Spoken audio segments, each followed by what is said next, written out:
Täna enne kella 11 saabus Häirekeskusele teada sellest, et Suurpala tänaval Tallinnas, kus asub ehitusvahte tootev tehas, on puhkenud tulekahju ja seal kindlasti on kõrgema ohuallikaga väljakutse. Ja seal veel üleval mehed seisavad seal katusel, sealt kuskilt sai tuli alguse. Õnneks see likvideeriti kiiresti. Tõepoolest, kui esimesena kohale saabunud Lasnamäe komando mehed sinna jõudsid, oli suitsu suhteliselt kaugelt näha ning see oli päästjate vaates väga muret tekitav pilt. Õnnetust oli, ma ütleks, et oli ka õnnelik tegelikult, sest lõppude lõpuks keegi viga ei saanud ja see osa hoonest, kus neid nii-öelda ohtlikke kemikaale, ehituskemikaale hoiustati, et sinna suudeti tulekahju levik ära hoida.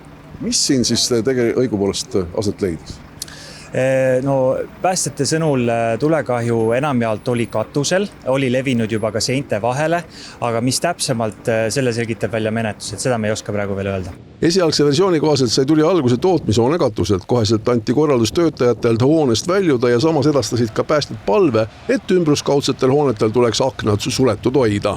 Esimene ülesanne oli kindlasti luure, aru saada, mis põleb, kui palju põleb ja mis ressurssi tuleb vastavalt välja saata.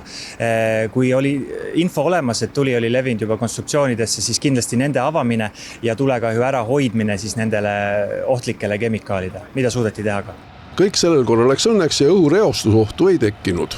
Parem karta kui kahetseda, et me andsime selle info välja, et hoida uksed aknad suletuna, lihtsalt seepärast, et juhul kui oleks edasi arenenud see, siis me oleks juba täiendavaid ohuteavitusi välja andnud, aga praegu läks niimoodi. Kas nüüd 2 tundi hiljem võib selle õnnetuse nii-öelda täielikult lokaliseerituks lugeda? Isegi likvideerituks, jah. Sündmus on lõpetatud, siin päästjad pakivad oma asju kokku ja edasi juba tegelevad siin menetlejad ja ettevõtte ise.